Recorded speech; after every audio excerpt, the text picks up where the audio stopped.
Hey, well, welcome everybody to another film career community live panel. We are going to be talking about cinematography today. We've got a great lineup of panelists. We have Evan Bourcier, William Hellmuth, and Spencer Weaver. And feel free to leave any comments or questions as the live stream goes forward. We'll be monitoring those and be sure to try to work those in. We do have a great list of questions to start with, though. But before we jump into those, I'd love to give the panelists an opportunity to introduce themselves. And guys, maybe talk about your name, where you're from, and then some of the names, brands, more recognizable projects that you've worked on in the past, or even some of the projects you really enjoyed or excited about that may not be the biggest name on the block, but was really something you enjoyed. And Spencer, I'm going to kick it to you first to start introductions. Hey, my name is Spencer Weaver. Thank you, JC and Andrew, for having me here today. Evan, good to be with you, and William as well. Yeah. So my background is kind of in the corporate world. My background's kind of all over the place, honestly. I worked a little bit in construction, residential construction right out of high school, but was really making movies ever since I was, a real little kid and kind of ran around with a family video camera. Eventually started getting paid for crazy little things I was doing. And that turned into this little corporate career where companies were like, hey, whatever it is you're doing, we want you to come do that and we'll pay you money. I was like, okay, that sounds pretty cool. But my passion was really in narrative, always was, and I wanted to tell stories. So then I was like, well, how do I get paid for that? And that became a little bit more of a different trajectory. And basically, my course has been following both trajectories, which is dangerous if you have a foot on like two different missiles, because eventually bad things can happen.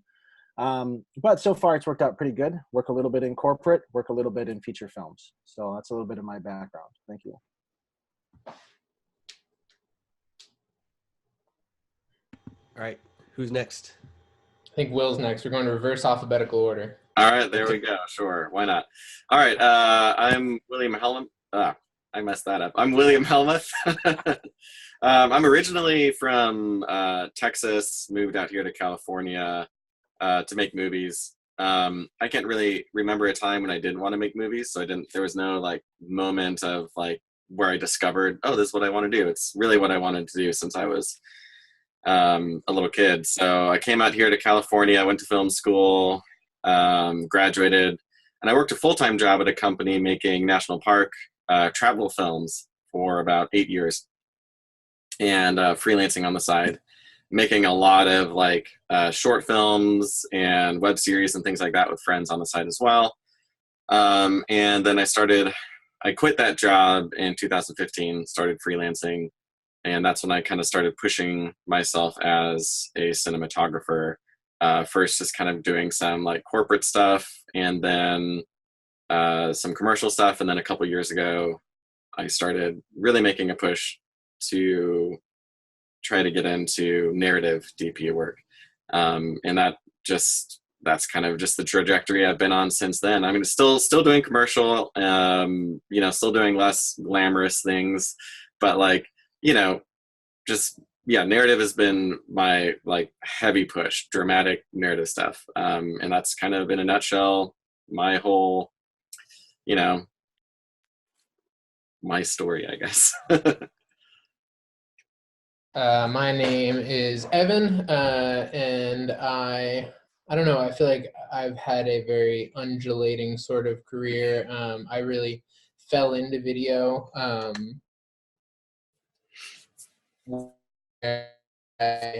thought I was going to do like graphic design or something, was like interning at a church actually, and started doing some stuff for them. And I was just really into like YouTube videos at the time. And ended up getting a DSLR, did sort of the like nonprofit and event thing for a little bit, and realized that like you could get paid to do this. So at 18, I like quit all the various part-time jobs I had and decided to go just full-time freelance, and haven't looked back, but it's definitely had a lot of sort of seasons to it. And so early season was a lot of that like nonprofit and church work. And then there was a brief season where I was doing weddings because everyone was like, that's how you make money, is doing weddings. And then I learned I hated weddings. So I tried to do more like commercial stuff, which started with like smaller, probably more corporate than commercial, but trying to put a commercial spin on it. And then, I guess it was probably like 2 or 3 years in, I'd just done enough like one-man band stuff that looked decent and had enough of a network online that people started calling me to shoot stuff for them. And it was all sort of a big learning curve for me, where I remember I went to Masters in Motion down in Texas early on in my career, and was talking to people there and like, oh, I'm a director, oh, I'm a DP, what are you? And I was like, I don't know what any of that means. I just make videos and have a camera. And if people pay me, even better. So I don't know if there was like a specific conscious moment of where like, oh, I do DP stuff now. But honestly, even in that season, it was like really focused on sort of commercial DP stuff for a while, and then sort of dipped back into direct to client stuff more. And was sort of doing the, one-man band and subcontracting in people to do direct-to-client commercial stuff. Then got burnt out on that and went back to just focusing on DP stuff.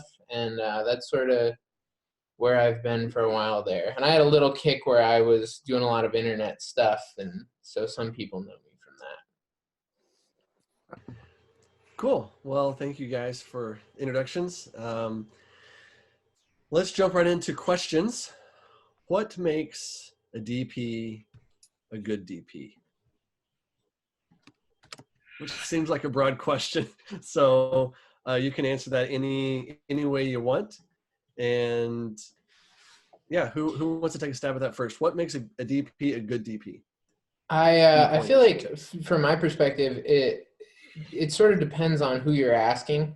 If you asked a DP that, they would probably give you some thoughts about like framing and light and motion and blocking and yada yada. I think from a like client and production perspective, a lot of the times like something that looks good, but like someone who's fun to work with, stays on schedule, like doesn't get caught up in stuff that doesn't matter that much and stays within the scope of the end project is probably what they would say. And so that's sort of something that I don't know, that I never really struggled with like the diva DP thing. I think if anything, sometimes I can to a fault skew on the side of like, let's get this done quickly and efficiently. And so I've had a few times where directors have been like, I want you to fight me for more time to make this look really good more, where I feel like you're worried too much about the client being happy. But I don't know. I guess that's just a quick thought I have on that. I have an idea. Oh, go ahead, William. Oh, no, it's fine. I was just going to sort of, go off of what Evan was saying. Like before I discovered DPing was what I really, really enjoyed, I was on the director side doing, small stuff, but I would look for DPs and kind of hire them. And a lot of what I would look for was someone who, kind of like what Evan was saying, who could make something look good and make it look good quick, so that we could like get the takes we needed with the talent, all that kind of stuff. So like there are times when, an image really needs to be obsessed over and like just perfect and everything. But it is easy to forget a lot of times as a DP that really what we need is to get something that can get like a passing grade and will accomplish the mission of whatever you're making, whether that's like a short film, the story you're trying to tell with the visuals, or how you're trying to make the audience feel with the visuals in a commercial or something like that.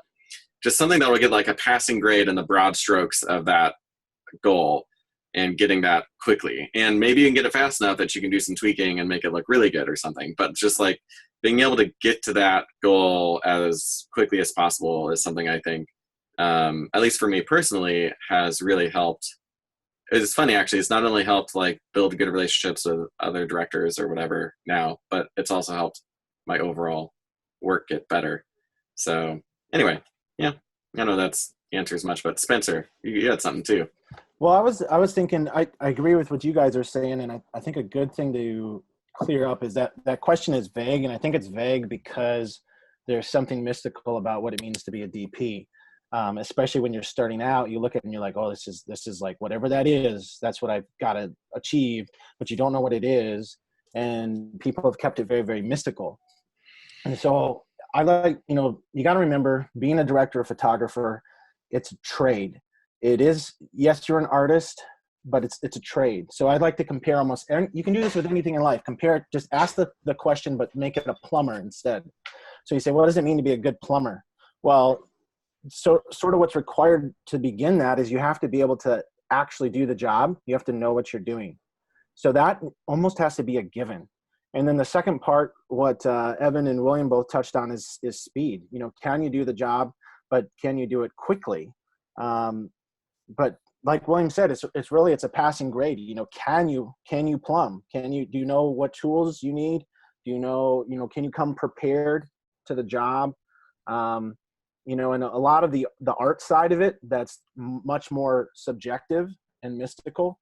People can go either way on that. And even clients, it's like you might, in your head, maybe you're thinking, oh, this could be so much better, but they're as happy as can be. And they're the ones paying you because you've made that passing grade. You've made it, kind of some people used to call it the minimum standard of excellence. Just almost an offensive phrase, but it's true, especially when you're doing corporate work as bread and butter. You need to impress these, the people you're working for. And once they see that minimum passing grade, if you can do that quickly, to answer the quickly question, then it comes down to experience. So if you're a DP and you need to know, like, oh, should I, everything, you have to think in time. So if you're like, oh, I want to change this and bring this light in or change this around, you have to think of that as time. And can you spend that time doing that? And really, I've found personally that it's experience that helps educate my thinking, where I go, oh, I know that will take 25 minutes and I don't have 25 minutes. So if I try to go there, I'm going to look bad. I'm going to fail. Maybe we're not going to get the next setup, or client's not going to be happy, or it's not going to be, maybe it's just even going to affect how smooth it is working with the director. Because maybe the director wants to, his mind is somewhere else. His or her mind is thinking about the next shot she wants to get. And I'm over here trying to relight something. So having that experience to know, hey, you know what? We got it. It'll be good. It'll be good enough. Yeah. Sometimes that's the speed part of the equation. Yeah. Sure. And I think the other thing I would really quickly touch on with that is that I think over time I've found that like 90%, at least in my small experience, of the work that is out there that people have like money to pay you to do is not Super Bowl commercials. And so as much as like you watch some of that stuff and it's really, really pretty, or you watch whatever the latest thing that like Khalid or some of these really great guys are doing is really good. And there are people who get to do that all the time, sort of to the trade thing. Like, I think it's, I think we all aspire to sort of be Super Bowl plumbers at a certain level, but there's a lot of just like good, solid plumbing work out there, that's like, if you can make stuff look and sound good, do it on time, it's not as much of a pipe dream as you think it is. And maybe it's not all, crazy Nike commercials or Super Bowl spots or whatever else, but there's a lot of good work out there if you're able to do your trade well and for everyone to have a good time. And just, well, don't want to dwell on this too long, but like a good narrative DP, a good commercial DP, a good corporate DP, those are all different things. Right. So like you could be really good at one of those. So, I mean, it's a weird question because like what makes a really great narrative DP is different than what makes a really great corporate DP or something. So, it's, you do have to kind of figure out where you're going to be focusing and figure out how to do that thing well. In your mind, William, what are some of the differences between a corporate DP and a narrative DP? That's a good question. I mean, I think a narrative DP typically has to think on more of an abstract story level. So like personally, my narrative work started getting a lot better when I stopped thinking about how to make the image look good and started thinking about how to make the image meaningful, and just kind of letting the chips fall where they may as far as how it looks. And so when I started like, reading the script, breaking it down the same way an actor does and all that kind of stuff, and letting that inform how I shoot the film, stuff like started actually like looking better too, which was like actually honestly kind of surprised me a little bit. When it comes to corporate work, it's different. Like that's you can usually find some sort of, you know, like core to what you're shooting, but it's not going to come through the same way because people aren't watching a corporate video to like, it's just a different medium. So like when you're doing a corporate thing, I'm actually not, I don't consider myself like a great corporate DP. I can get like a passing grade with it, but I'm not like, you know, I don't think I'm as good at that as I am with narrative, because I think corporate work's a lot more just about like making the pretty pictures and which I find a lot harder to do without context. So like, you know, that's a little bit of the difference that that personally I think I would see between those two genres. Sure. Well, and as Yep. you guys have mentioned, part of the DP's job is working very closely with the director.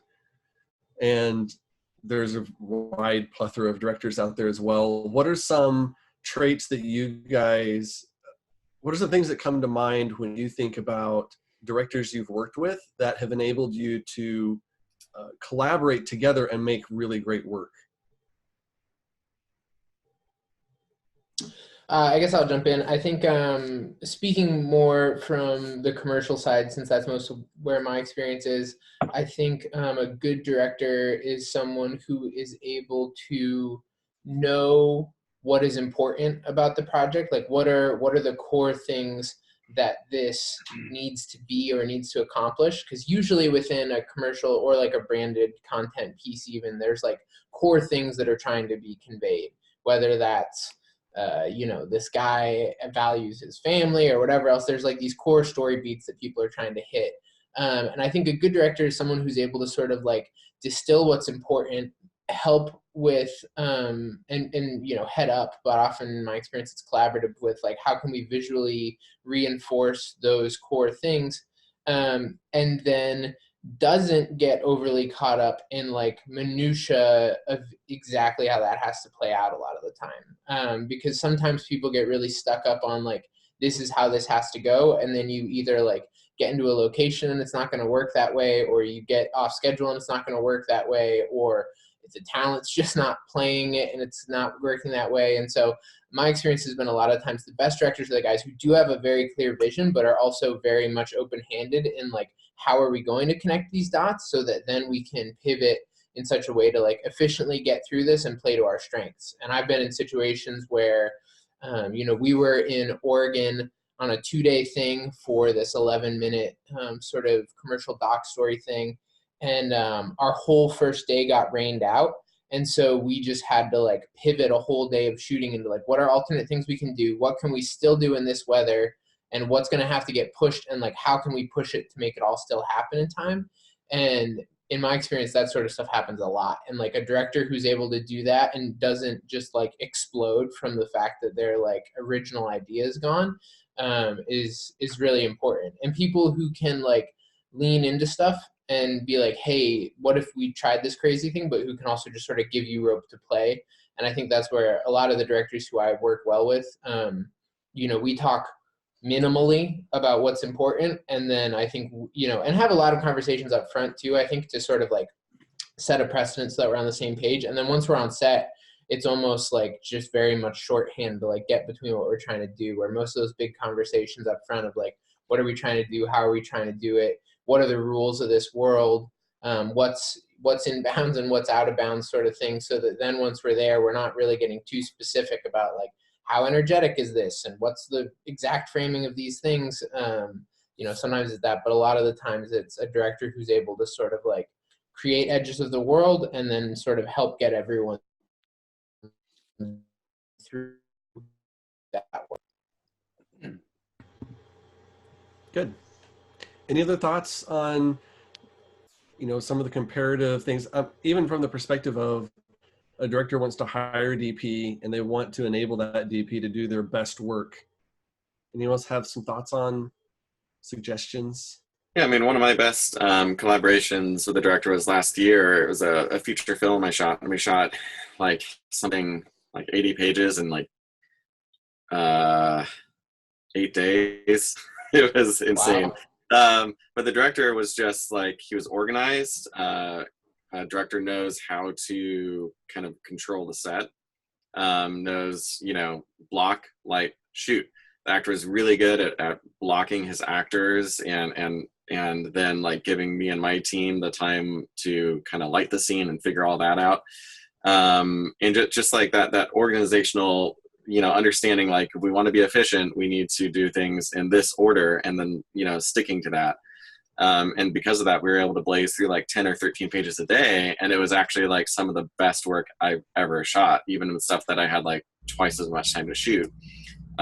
Because there was just a lot less, there was no like back and forth, like, you know, he was making decisions.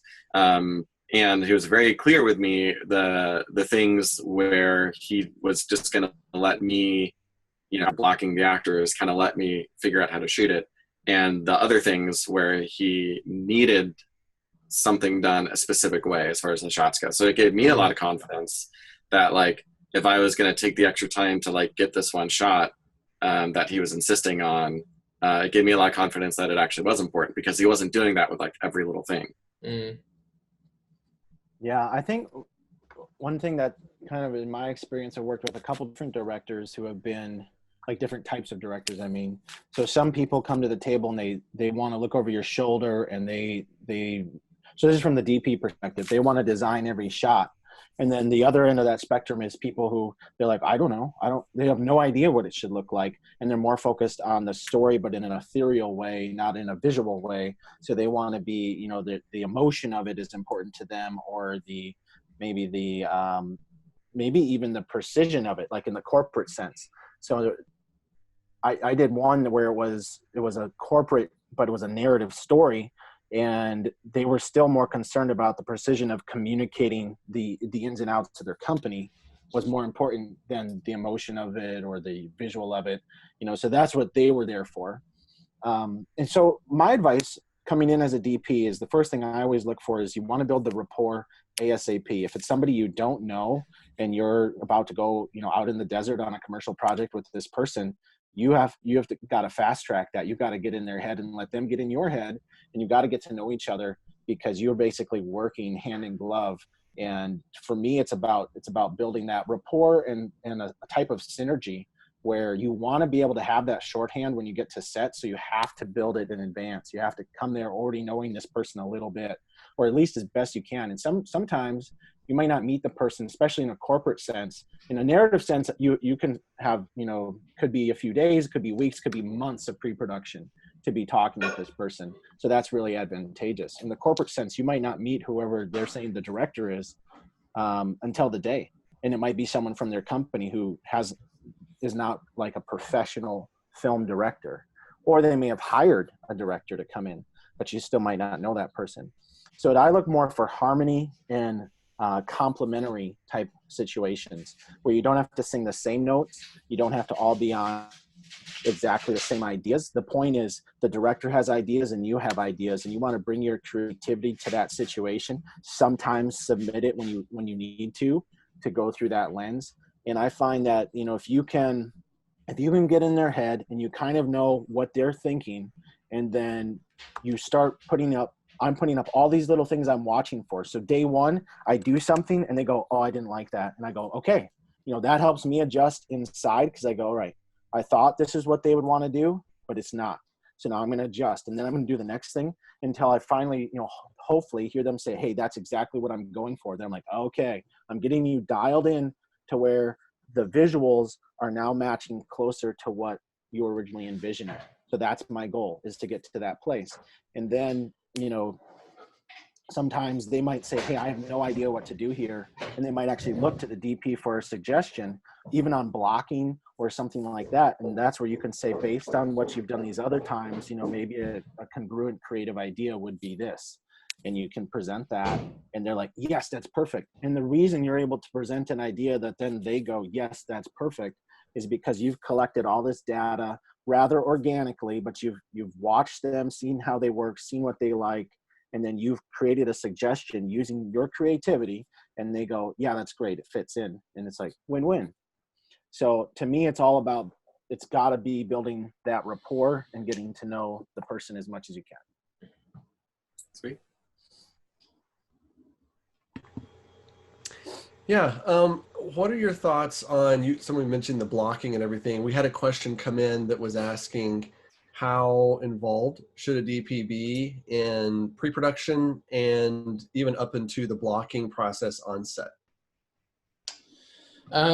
So my experience has been that it definitely depends. But my personal experience has been that I rarely get as much, at least as much paid pre-pro time as I'd like. You know, there's always an opportunity to sort of like put in your own work. But in my experience, sort of in the like commercial branded doc, whatever sort of world, a lot of the times it's sort of like, hey, we're going to have a phone call or two and we'll send you a treatment. And if you send us back some references, great. And then we'll just sort of figure it out when we get there.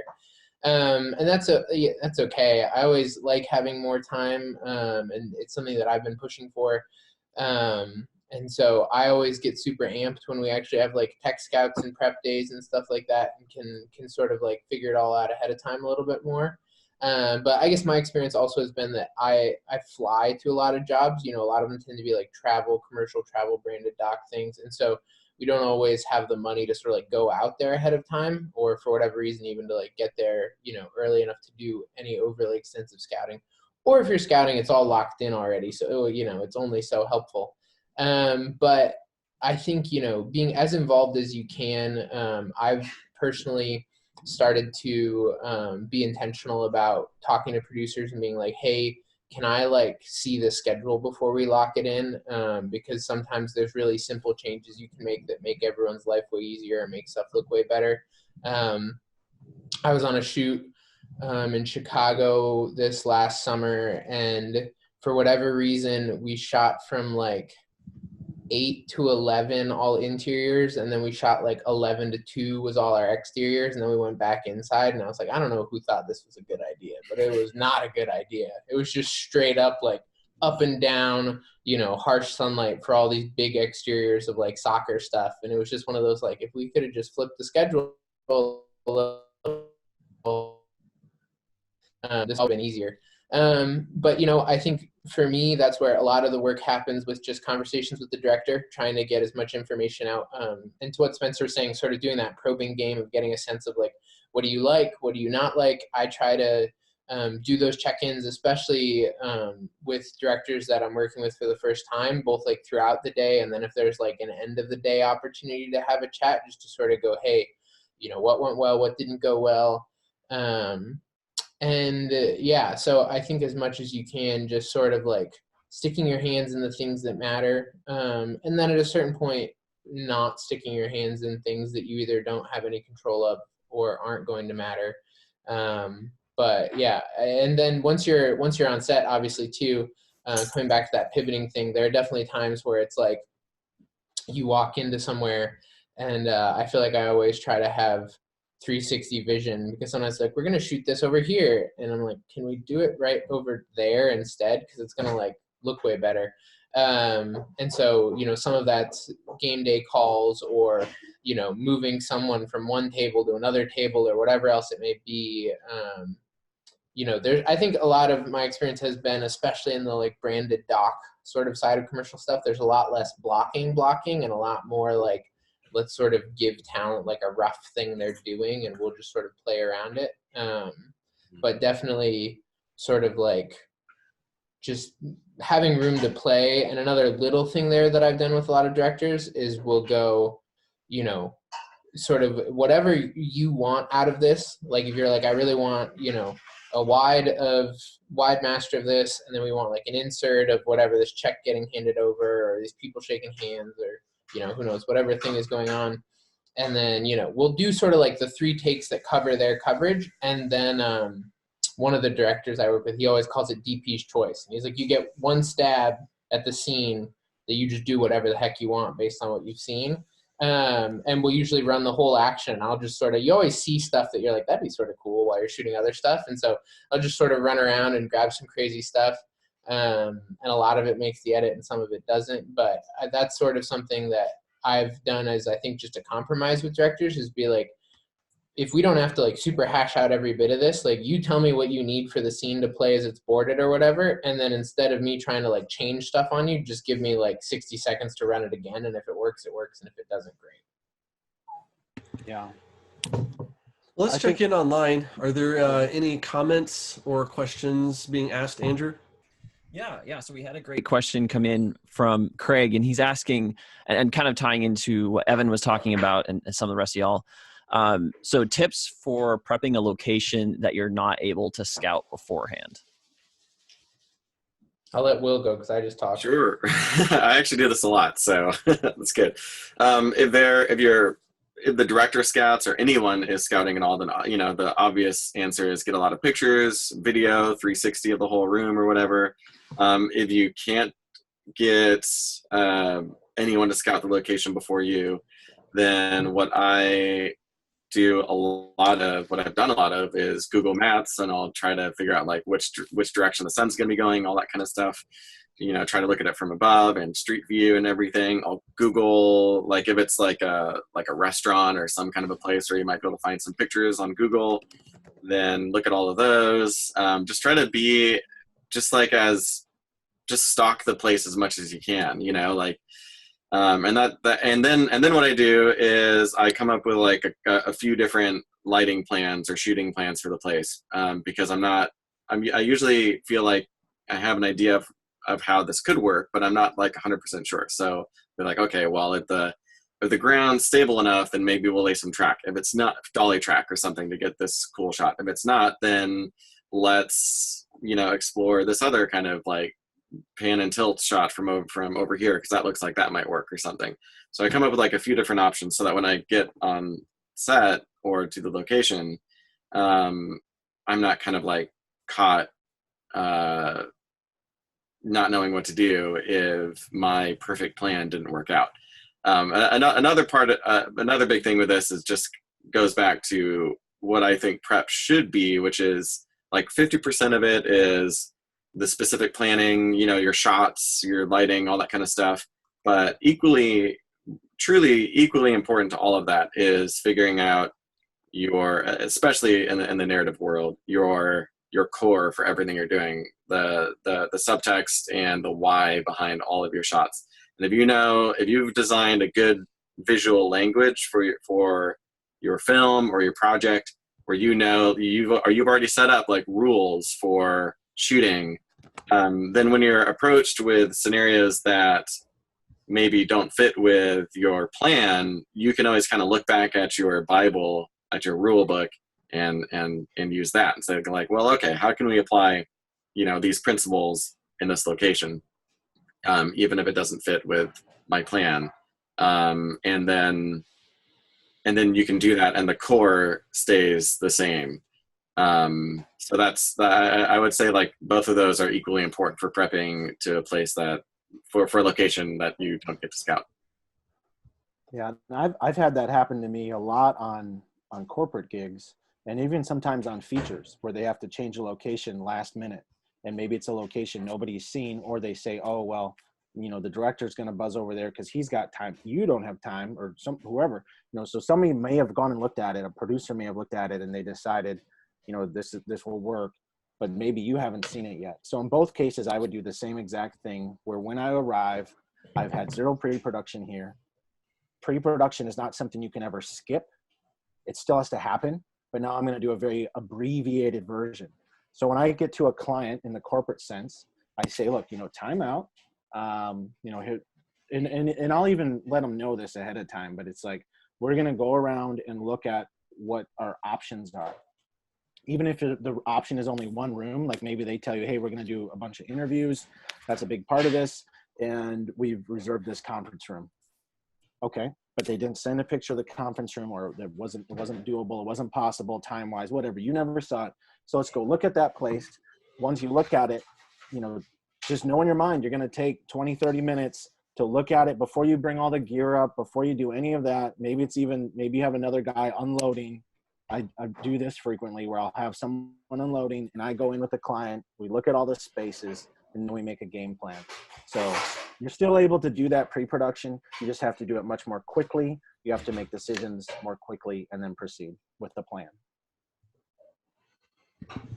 Yeah, I know for corporate one-man band stuff that I've done, I always ask if that's all, if this is the only option, or do we have other. When you're doing narrative, you don't necessarily get that luxury, but for corporate stuff, when you walk in, say, hey, here's the room we picked for you. You say, great, and you look at it. Is there anything else? Any other options we might have? And just exploring that is really helpful in being able to get something that works well if they Yeah, have. because a lot of times they won't actually realize something they have is a great option.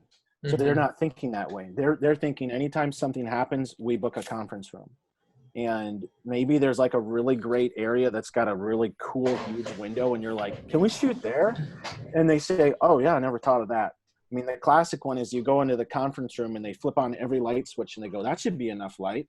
And so you have to take the time to, use diplomacy, obviously, but talk with them and be like John Clay said, maybe there's other options, and be looking for that as you're walking through their place. That's excellent. Another maybe follow-up on that would be, do you guys have any recommendations? I know William mentioned like Google Earth or Street View, those kinds of things, but just tools that you're able to use. I know like phone apps, things like that, just for planning ahead for like, especially lighting when you're shooting exteriors and stuff like that, for those locations. www.weather.com is really nice. Yeah. I mean, Dark Sky is my personal favorite weather app, but I mean, there's a million of them and they probably mostly use the same information. Artemis or one of the other like viewfinder sort of apps can be a big help. The one thing I guess I would tag on to the other question is just sort of that, like, if I don't get time ahead of time to see something, usually I'll try to like touch base with, sort of depending on the scope of the shoot, if we have like ACs and grips or whatever, like I'll try to touch base like the night before and be like, hey, this is what you need to do when we first get there. And then I'll try to go with the director, producer, or whoever, and sort of like tour the spot as soon as we touch down. So the crew sort of has their first like 45 minutes laid down for them, because it's usually building camera and, dumping a truck and whatever else. But just sort of like getting them moving and then doing what everyone else said as far as just checking out options and seeing what you've got around. There was an app that I really, really liked that actually like discontinued. I lost it when I upgraded my phone, but it was called like Rizon. It was like Rizon, and it was cool because all it was like it was a time of day app, but you could look at any location, any time zone, and it didn't just map like sunrise and sunset. It mapped it as blue hour and golden hour windows, and then like daylight windows. And so it was actually a really nice, because a lot of the time directors are like, we should shoot golden hour. What time's that? And people would be like, well, whatever. Weather says the sun sets this time. But it was actually like, okay, we have a 45-minute window, and it's from this time to this time exactly. And that was really helpful. But they didn't update it in like 6 years, and I guess Apple was like, the heck with you. So. Oh, wow. So you're saying I shouldn't delete that one off my phone. No, if you have it, don't let it go away, because you can't get it back. Which is what I was annoyed. I was like, can I not? Like when I pulled my old phone back up, it doesn't even, they just like, it's not, whatever. That's too bad. Any other apps or useful things that you guys use for prep or on set? No? Not really. I think those are the big ones. Those are the big ones. I mean, whatever else you need to support you while you're there, So if that's Dropbox and Google Docs or whatever it is you got to have, there's a lot of tools you can have right in the palm of your hand that really keep you on track. I do have a lightning tracker, but Dark Sky is what I use for weather. There's just a lot of great apps. So it depends on specifically what you're trying to do, but it's there for you. I will say too that like directors viewfinder apps are definitely a good way to just keep things moving, and you can save time. If we're ever sort of doing a tour and talking through, whether it's like interview setups or whatever else for the director, I'll try to get little frame references. And one of the like little things that's nice with that is even just being able to say like, hey, as we're going to this next setup, like this is the lens we need or whatever, sort of like knowing that instead of having to like audition a bunch of stuff. And if you're doing bigger stuff where sort of like Will mentioned, like if you're doing dolly stuff or whatever, or just have bigger setups, it's nice to be able to go, the camera goes right here, instead of having to sort of like get a monitor up and then wiggle around some sort of big rig. You can just sort of be like, this is exactly where I need the sensor for this to work. Yep. Yeah, and something I use on every corporate gig and every feature that I do is a color meter.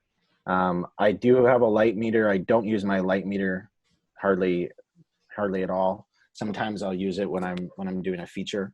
But I'll use a color meter, especially on corporate stuff, because there's so much mixed lighting, and I just want to know for sure, like, oh, is it 4,000? Is it 44? Is it 42? It'll be one of those three. Yeah. But so I think you can get light meters for your phone. I think now I know they have color meters. So Yeah.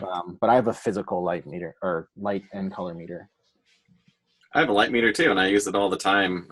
It's like one barrier between me and getting it wrong, I guess. It's like between that false color, 3 monitors on set, and my light meter, it's like I know I can dial it into exactly where I want it. So it's kind of like, I don't know, and I like being able to, like, as like before monitor goes up or something like that, as we're getting lights up, just kind of be like checking the levels live to see, like, all right, is the key where I want it to be? And it's great. I like that a lot. But anyway, Evan mentioned Artemis, the viewfinder app, and I like that a lot too. That's like, I used it last week on a location scout, and thanks to that app, like, the director and I decided we needed to add a wider lens to our order. Oh yeah, there we go. Oh, that's the other one too. I never know how to say that. Shot designer's cool. Sorry, we got apps on. I don't think anyone saw Spencer's I don't phone, think but anyone we saw did. it, because so you need to talk. I see. Okay. You want to show it to him again? There you go. So here's some apps. I don't know, did I pop up now? So the main ones I use on here are Artemis and Sunseeker, or you can use Artemis to do that too. Cadridge, and then Shot Designer. Shot Designer I used to use more, like, especially when on features, when you're trying to communicate to like with multiple people. Because what I find my biggest difference between like feature and the corporate stuff I do is the crew size is just different. So, a lot of what I do that's corporate, it ends up being glorified one-man band or a very small crew. And in that case, you're almost playing the role of director as well as DP.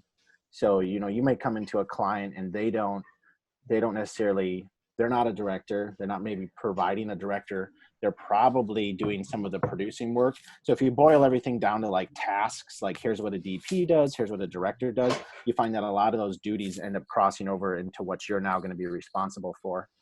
And so Shot Designer can be useful when you're trying to like explain things to multiple people or get people to agree to something ahead of time, but everything changes. So yeah. The one thing I would actually real quickly add on that is my experience, and I don't do a lot of this honestly, and partially because I didn't super enjoy it, but there are some companies out there, like ESPN is one that I know, that they tend to do the thing where they like have producers hire DPs, and then the DP like books everyone else and books all the gear because they only want like one person as their vendor. And so you're sort of like functionally producing it, but then there's also technically not a director because the producer is sort of directing it. And so you end up being like a one-man band for like $50,000 you're floating, which can be an adventure. But that's definitely, those shoots get a little interesting too, where you're booking your own travel and like hiring the sound guy, and like the producer tends to look at you and be like, how should we do this? And you're like, I guess it's my job to figure it out. So those shoots also get a little bit like you have to micromanage a lot of things. So I have another question. Sorry, JC, really quick on the apps again. Just Ethan mentioned the Sunseeker app as one. I think that one actually did end up getting mentioned, but I know that's one I've used too. That can be helpful just if you're plotting, like, to know, because like we were on a shoot last month where we were like, it's sunny and then it's going to go behind the building around this time and then it's going to come back out this time, and that actually gave us the ability to get the shot we needed with the sun where we needed it, knowing the sun would come out from behind the building, those kinds of things. So yeah. Speaking of locations, what are some tips or things that you are, besides asking for a new location, what are some things that you guys are kind of go-tos or things you're looking for to help make a bland location look more cinematic? Or if it's an uncontrolled space, outdoors type thing that you don't have as much control over, what are some things you're looking for? And those are those may be two very different situations. But any tips on something you walk into and you're not like, oh man, they really put the money down on this location, this is going to be so great, and you walk in and you're like, oh well, this is going to be fun. What are some kind of go-to tricks that you guys have? I think the biggest thing I can say is like, as much as you can help that situation ahead of time.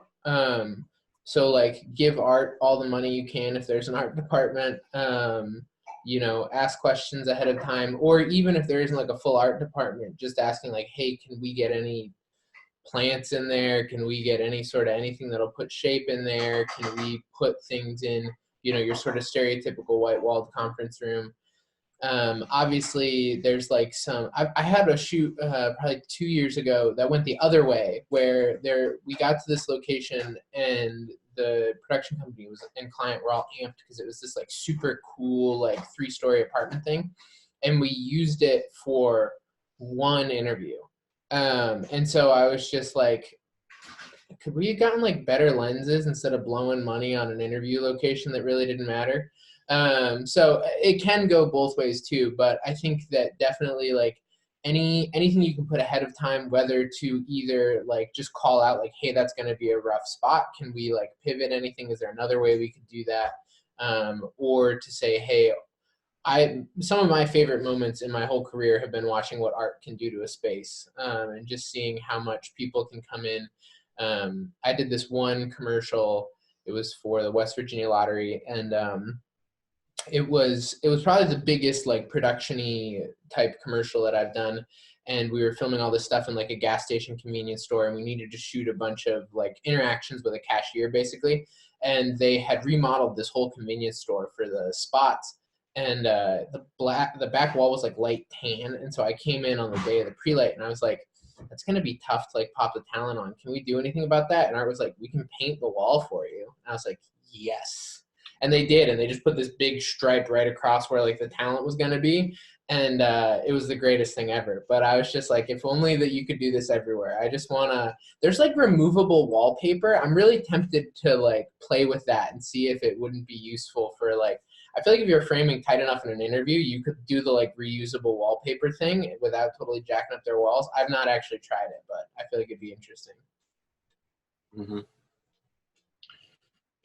Yeah, I mean, I've shot in a lot of bland locations. I feel like I'm frequently kind of wrestling with the spot we're in to try to kind of like pull something cinematic out of it. I shot like a series of narrative like shorts for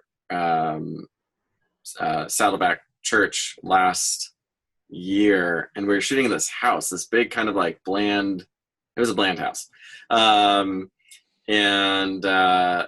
we like, I don't know, it's just this constant, like for me, I guess, like it was a search, you know, like I needed to be ultra like alert and aware of everything the location was doing, good and bad, at all times, so I could know like what, like if I walked into a room and I thought like, well, this is bland, I'd have to ask myself, okay, well, why is this bland? Like what is making this me think this is bland?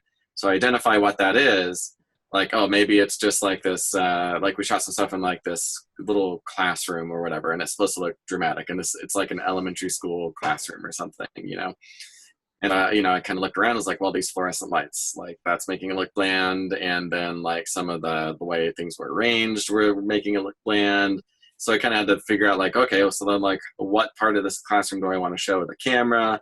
And you know, just kind of work from there, like identify why this location is bland and then figure it out. Like if you look at it like, again, like this is coming at it, I guess, more from a narrative angle, but I think it's applicable to commercial too.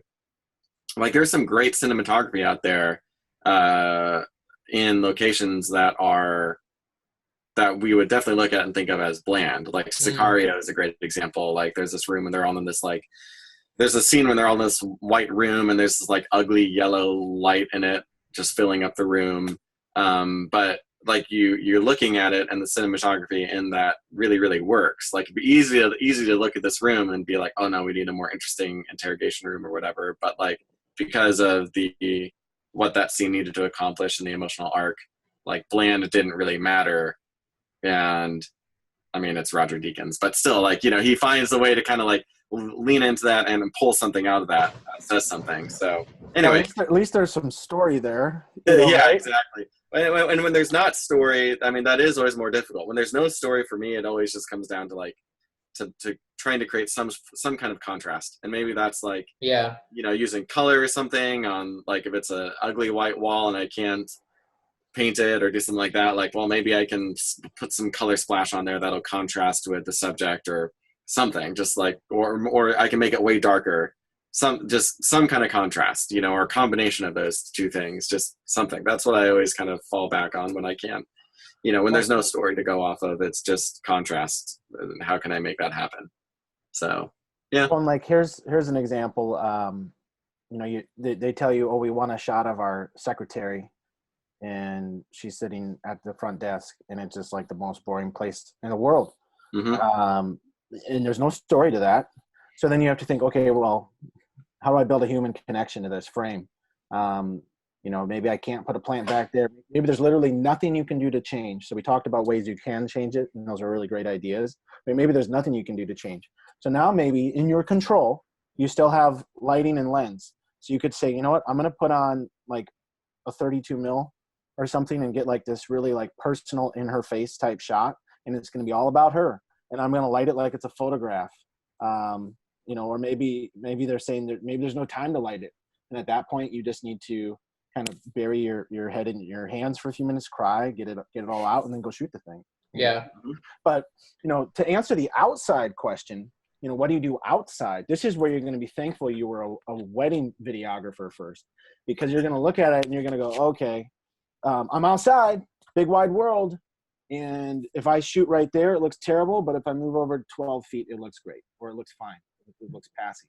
So you got to look for that type of stuff where it's like, oh, this bench is in the sun and it looks bad and I have no time to change it. This bench, at least they're backlit. Bingo. You know, when in doubt, backlight. Okay, well, there's no sun out today. Well, okay, you have a little bit more diffusion. Can that be a plus? Maybe it can, maybe it can't. Maybe you need to find a place that's next to like a big wall that's creating some natural negative fill. You know, like look for spots of natural negative fill so you can still have some degree of shadow and some degree of light. Maybe there's a big tree. Maybe there's something, you know, look around and see what you have at your disposal that you can use if there's nothing you can do.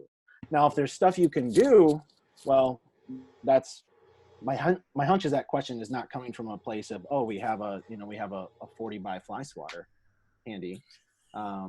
You know, there are things you can always change it. You can silk everything. You can, you know, put frames of negative and ultra bounces, and you can do all of that if it's available to you. But that costs time. Even if you have the crew to do it, it still costs time. Yep. Well, we're starting to close in on the end of our hour. I have a couple questions I want to make sure we get to. What do you do to market yourself? Super practical. Oh, that would be fine. My answer is very short. When they said what apps you're supposed to bring to set, bring Instagram. No, just kidding. Yeah. But no, not kidding. You need to do those things. I don't do those things. But look at me now. No, just kidding. Again, to market yourself, you know, that question has to have some purpose behind it. So one of the ways you can be very direct, I choose very indirect marketing. So very indirect is basically being a nice person, trying to be pleasant, making friends. If you can be a problem solver, that's how I market myself.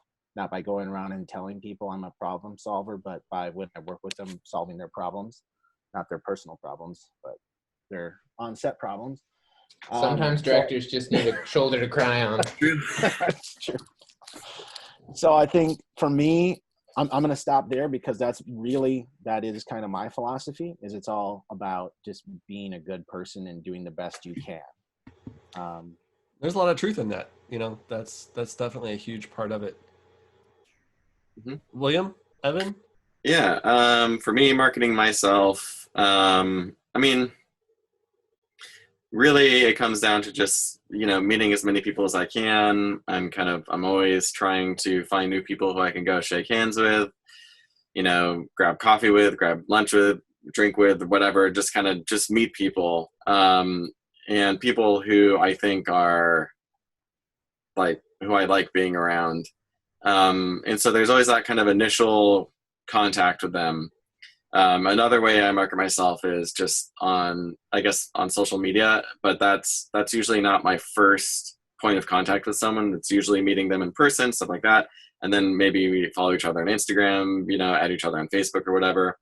And then that's kind of the social is more like my follow-up, where they can kind of now see little bits of my work here and there. And when I post, I try to kind of present not just like the images, but I have to overcome my fear of sounding pretentious, and I talk about, I guess, like my process a little bit. The goal being, I'm trying to attract people. Like I'm trying to show like how I work more than my actual work, so that way, hopefully, people, when they see my work, they think more that they would rather work with someone who thinks like I do than someone who makes images like I do. That's good. Yeah, it's great. Great advice. I think for myself, I don't feel like I really do market myself much. And sometimes I think I get like insecure and worried about that and wonder if I should be doing more. Anecdotally, my experience has been that even as someone who has like a decent chunk of like filmmaking Instagram followers, most of that doesn't translate to work. So I would personally say, don't worry about that too much. I think a lot of people see it as like the way to get work, and I could probably count on one hand the jobs I could actually track back to like Instagram more so than any other connection. I find that the biggest thing is sort of what Spencer said, just like be a good person, be fun to work with, don't burn bridges, don't be stingy, like if you can't take a job, refer someone else, and hopefully they get it, and hopefully when they can't get something, you get bounced around too, and that's a good way to sort of get your name out there. And yeah, I mean, I think being proactive about meeting up with people, I think the one other trap of like Instagram and some social media stuff is honestly, it tends to sort of be like a very, I don't know a better term than, it's just sort of like a big DP circle jerk, honestly. It turns into this very image heavy, like we're just going to post our best frames. No one's posting final projects. No one's posting about anything else. And so like, it's a bunch of DPs following each other and fawning work, which is fun, but it doesn't necessarily translate work. So if you're a one-man band, like you don't need 10,000 DPs to follow you. You need local businesses that you can work with to, interact with you. And if you're a DP, you need directors and producers to know you. And so I think being proactive about like getting in front of the people who you actually would be hired by, and like buying those people coffee and lunch. And again, just like not going out with a super salesy pitch, but just building relationships, building your network, and playing the slow game too. Because a lot of times I've, connected with people and it's like 4 years later, I get a call about a job, and so it's not always, you don't have to convert people right away, but just sort of planting seeds in a lot of places and, hoping some of those things come back someday. Great. And for our last question, give us your website and any other resource that you recommend for growth. Just recommend resources, books, podcasts, gear, whatever. Just anything that, well, we kind of talked about gear already. I'd love to keep it focused on, the other things. We spend too much time as cinematographers, DPs, guys that handle cameras. We probably spend a lot of time already researching and looking at gear and stuff. What is their personal growth or business growth stuff you recommend, books, podcasts you listen to, or films that are your favorites, whatever you want to mention. And then be sure to give folks your website as well if they want to look at and see some more of your work. Evan, I guess we'll start with you. Okay, never mind. I'll go. My website is my first initial and my last name.com. So good luck with that. Things that are helpful. I don't know. There's so much stuff out there. I think I honestly always have a little bit of a hard time because there's so much good stuff out there at like a certain level, and there's so little good stuff out there beyond a certain level. So at a certain point, it's like just go on YouTube and put in whatever you want, and you'll get a ton of great content. The Indie Mogul guys or whatever have been putting out some really cool stuff. There was a video recently with TED and one of the guys from Quasar Science where they're talking about RGB LEDs and stuff, and that was really interesting. There's a lot of cool information out there, and people putting out good stuff. There's also a lot of garbage that's talked about by armchair experts who don't actually work, and so I would say take anything you see on YouTube with a grain of salt, because the fact that someone has a bunch of YouTube followers does not know that they mean what it's like to actually work on real stuff. And the amount of stuff I've been told by people who've never been in a real job where they're like, that's stupid and won't work. And I'm like, okay, So I would say the biggest thing you can do is just get on set and get on set with different people. So if you're looking to get better, if you can, if you have really limited experience, or maybe even if you don't, sort of depending on how busy you are, I tell people, like, even just go PA on stuff, honestly. Just go watch other people work, see sets work. If you've got more experience with that, or more experience in general, and you're just trying to diversify, like offering to opt for people or grip for people. I've gaffed and opt for a few DPs who I really respect, and it's been really fun days that I've gotten to learn a lot. But I think, I think the last big thing, which I meant to mention about the other question, was actually just that I think that relationships are like the number one most valuable thing here. And like, there are so many talented DPs, honestly. It blows my mind every time that like I get flown to LA or Chicago or anywhere else to shoot anything. So like, there's so many good guys right down the road. But the biggest thing I can attribute it to is production is a lot of time about risk management. And like, if a production company or director has any sort of experience with you, you are hopefully a safe space. And like, that guy may have a great reel and he may be closer and he may even be cheaper, but we don't know what we're going to get. And so one of my rules of thumb is that, maybe this is a bad rule of thumb, but is if I get like 2 calls for a similar thing, I always take the new director that I haven't worked with before. Because it's like the old director will probably call me again, even if I miss this job. But the new director is now another person who I've had an experience with, who hopefully it's a good experience. And hopefully it's all about sort of like building that pool of how many people you've actually worked with, because those are the people who end up calling you back. So yeah, I think just get on set as much as you can, learn as much as you can, realize that you don't know everything. I still, I feel like I learn stuff from people constantly, which it probably isn't a surprise to anyone else. But yeah, I think just get out there and just slog through it for the next 5 years and you'll be great. Good. William, website and recommended resources for growth. Website is my full name, williamhellmuth.com or .online. I own them both, trying to make it easy for you.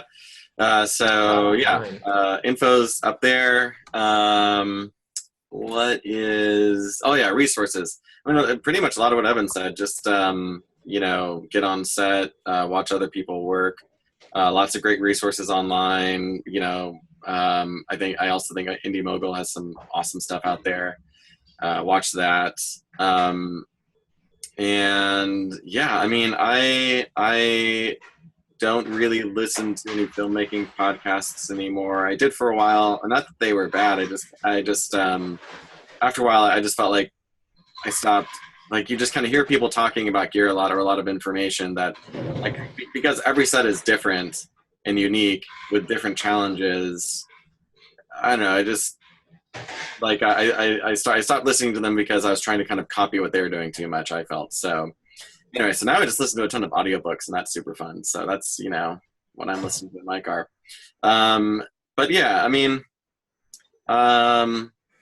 Be careful about what you find online. I think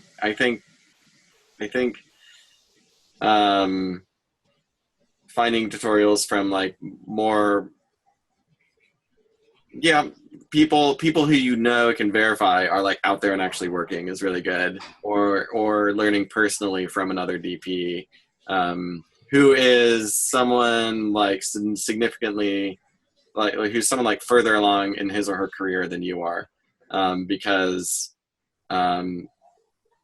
you always want to aim high, I guess. So yeah, and watch movies and really try to think about like why they look the way they do. Good. And Spencer, website and recommended resources. So I'm a ghost on the internet. You can't find me. No, you can go to spencerweaver.com. It'll go to my website. ponderpictures.com, which is my corporate company, blah, blah. Resources, I would say a couple different things. The advice to get on a set is the best advice you can probably, like, if you can take advantage of that, it's incredibly valuable. Just the ability to, especially if you're in like an entry-level job where you have almost no actual responsibility and you can just observe like that. If that's your style of learning, it is mine, then that's amazing. And then you can do some hands-on in there as well. It's an amazing way to just get in there, even if you're just watching, like, oh, that's how a producer talks. And you can't really ask questions like in the heat of the moment, but if you can go to coffee with somebody like that and say, hey, what's it like to produce? I want to learn more about, like, what do you, even if you're interested in being a DP or a director, you could say, what do you think makes a good DP or director? Or what makes a person good to work with or bad to work with, and get their, there's anybody you can talk to, get their advice. I think especially like I've worked quite a bit as a grip as well, and you run into people who don't really want to share their knowledge, or they just have that fear, and it can be very, very hard to learn in those type of environments. So when you can find people who are willing to share, you really got to take advantage of that and grow through that experience. A lot of great podcasts. I won't say much more on that. I think we've covered that. I watch a lot of Ryan Connolly's stuff every once in a while, like Film Riot. So he's good. Shane Hurlbut, I've worked with Shane a number of times, was always involved in his inner circle and Hurlbut Academy, or whatever it's called now. I think it's Hurlbut Academy. Yep. Sure. Motion University is a great organization, so should be good there. And I would say this: hey, if you love gear, then go work at a rental house, right? We don't make movies because we love gear. Gear is really cool; it can help us make movies. But if you really love gear, you need to go work somewhere where you can touch all the gear you want and you don't have to pay for it. All right. If you're starting out, you don't want to be paying for all this gear, and it'll waste your time to salivate over it. So go work at a rental house. Now, if you're in a small market and you can't change where you live through a family situation, whatever, and you can't go to like a big film market, that's fine. I'd say do the best you can and be proud of the work you're doing. You should do work that you think, hey, you know what? I'm better than I was yesterday. Go back and look at your old work and be like, I'm better than I was a year ago. Mm-hmm. That would be my recommendation, is don't give up. And just, have a plan that works for you in your area. I'm in a pretty small market where I am currently, mainly here for family reasons right now. And it's like, you know what? You can make the best of that and still be proud of your work because you're doing a trade. Don't think you're a rock star. None of us should think we're a rock star. We're tradesmen and women doing a trade. So you can be proud of the work you're doing. And I would say build yourself up with things that are not film related, become a better person. So for me, there's some double whammies here. You've heard of Deakins. Have you heard of Dickens? Go read a Dickens book and try to visualize it in your head. Like, what would it look like lighting wise? You don't have the budget. You're not going to actually create that movie, but just visualize it. Try to see it. Maybe storyboard it, even if it's stick figures. Like, you can do lots of exercises by just reading great books. Go read some any classic that you probably have sitting on your shelf, or go read some Sherlock Holmes or whatever, and just think about how would it look. That's what I try to do, is visualize the lighting, visualize the composition. How could you make it a scary story scary? How could you make an exciting story exciting? How could you be maybe you're the 100th person to remake Treasure Island, who knows? I think the biggest danger when you're a one-man band is you learn to be independent. And being independent, it can be if that translates to attitude, can be very caustic and a job site hazard. So then when you try to branch out to working with other people, you come across as very precocious and just annoying. So like Evan was mentioning this earlier, when you're sitting down, meeting with a director, they're not necessarily looking at your reel. They might be, but if they, they're going to assume you're a cinematographer because that's what you told them. They're going to assume you're a DP. They're going to assume you know how to make good stuff. But if you're just sitting there and you sound like a jerk, then they're not going to want to work with you, even if your reel's the best reel. Mm-hmm. So they'll entertain you if you're a good person and if you're, somebody that they feel like they can trust. So I would focus on materials that aren't necessarily film related, All that information's there for you. It's all on the internet. Get on set and then just, work on becoming a better person. The one thing I would quickly add that I forgot is just to like take full advantage of the people around you. And so like I try to be very conscious of like when I pretty much any set that I show up to, at the beginning of the first day, I'll pull like G&E and everyone and I'll go, hey, nice to meet you guys if it's our first time working together. I understand my role here and it's my job to make this work. But if at any point you think there's a better way to do anything or something we should be doing that I haven't mentioned, I want you to probably just start doing it or bring it up to me. And I've had a lot of times that like you work with some really experienced gaffers who have some really cool tricks up their sleeves.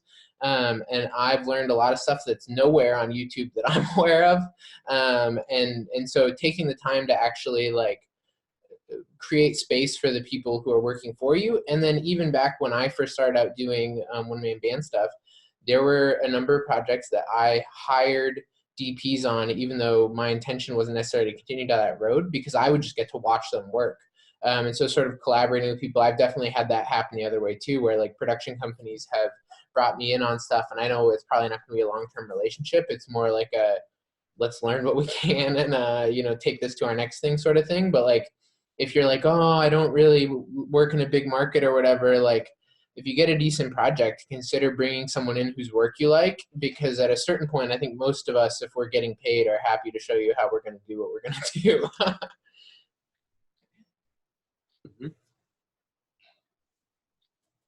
I think you're muted. You're right, I am muted. This has been fantastic and just a well of great advice and input. Thank you guys for taking time. If anyone watching has other questions or you're watching this at a later point, feel free to drop questions. These guys are all members of the Film Career Group, so drop questions, tag them, and then hopefully somebody will take some time to try to answer questions. That's what the group here is all about. So thank you all very much, and we will see you next time.